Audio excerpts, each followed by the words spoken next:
आज जो 12 सूत्री मांगों को लेके और जो सभा का और ये कूच का जो कार्यक्रम था उसमें सभी बातों पे जो है हमारी सहमति हुई है। और जो सहमति हुई है मैं वो बिंदुवार आपको बता देता हूँ। 3 बिंदु महत्वपूर्ण थे। इसमें एक तो मुकदमे वापस लेने की बात थी, एक बेल एप्लीकेशन जो बेल को खारिज करने की एप्लीकेशन लगाने की बात थी, उसको खारिज उस एप्लीकेशन को वापस लेने की बात थी, और एक जो क्षेत्राधिकार परिवर्तन की बात थी जो 5 ग्राम पंचायतें हैं उनको देवली से हटा के वापस ओनियारा में मिलाने की बात थी। तो ये तीनों जो मुद्दे थे वो राज्य सरकार के संज्ञान में है। पहले भी थे, हमने कल भी ये राज्य सरकार के संज्ञान में डाला है।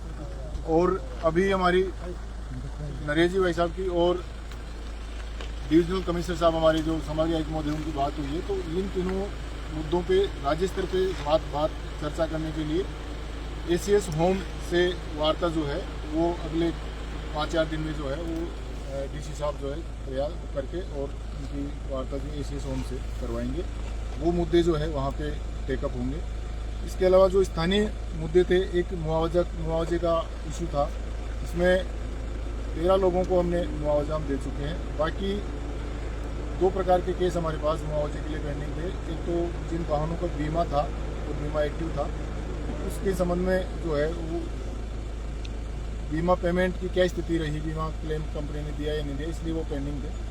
अब कल भी हमारी जो है कलेक्टर साहब के साथ में उनकी नरेश जी की प्रतिनिधिमंडल की बातचीत हुई थी। तो उसमें हमने शपथ पत्र एक जो भी परिवादी जिसका वाहन जला है उसने क्लेम नहीं लिया है, इस बात का शपथ पत्र लेके हम इन पेमेंट्स को प्रोसेस कर देंगे और अगले 15-20 दिन में हम ये पेमेंट करवा देंगे।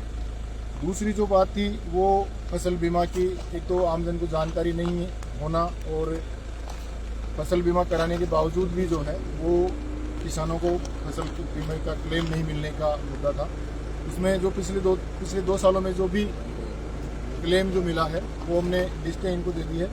आगे इसके बारे में जागरूकता की बात है कि भाई आमजन को इसमें जागरूक करें और क्लेम की जो स्थितियां हैं, भाई किस स्थिति में क्लेम मिलना है और क्लेम की क्या क्या प्रोसेस है, वो हम हमारी जो कैंपों के माध्यम से भी हम सबको जागरूक कर रहे हैं। और आगे भी हम स्पेशल ड्राइव चला के, और जो इस ये वाला जो बेल्ट है जिले का, ये बात सही है कि जो भी पेमेंट हुआ है उसमें इस एरिया के लोगों को, किसानों को पेमेंट कम हुआ है।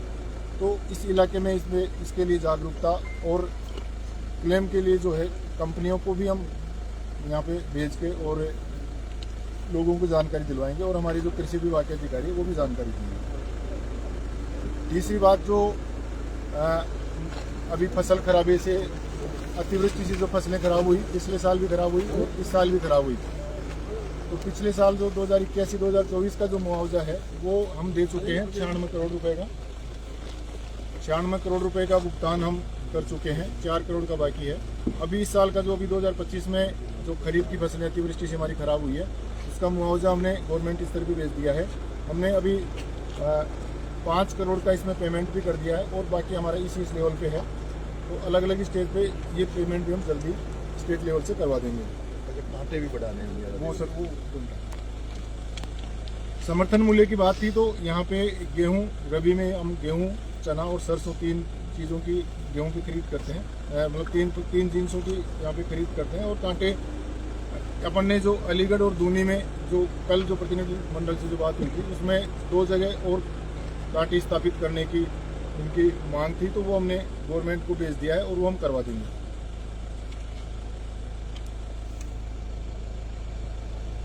ईआरसीपी के संबंध में जो है, ईआरसीपी के संबंध में जो भी ये अवाप्ति की जो कार्रवाई चल रही है उसके संबंध में जानकारी चाहिए गई थी। तो हमने टोटल अभी तक जो जिस स्टेज पे जिस प्रोजेक्ट का जिस धारा में कार्रवाई हो रही है और 983 पेज का पूरा डिटेल जो है हमने कल प्रतिनिधि मंडल को उपलब्ध करवा दिया था।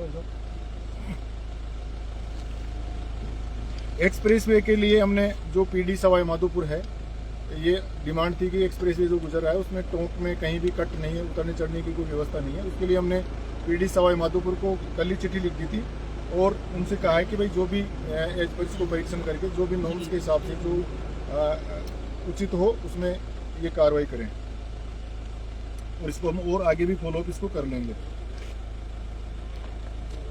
गलवा बांध की, हाँ, गलवा बांध का जो मुद्दा है उसमें बूंदी जिले के कुछ काश्तकारों को उस टाइम पे पेमेंट नहीं हुआ था क्योंकि उन्होंने डिमांड ही नहीं की थी। अब चूंकि ERCP के कारण गलवा बांध जो हमेशा भरा रहेगा तो किसानों की भूमि अवाप्त उस टाइम पे हो गई थी, लेकिन मुआवजा उन्होंने नहीं लिया था। अब ये गवर्नमेंट लेवल पे हम इसको भेज के और वापस मुआवजे की जो भी प्रक्रिया है उसको हम स्पीड अप करा के और आगे की कार्रवाई करवाएंगे इसमें। और वो डिटेल भी मेरे पास है कि कितने काश्तकारों का कितना कितना पैसा किसने नहीं लिया, वो मैं आपको दे दूंगा।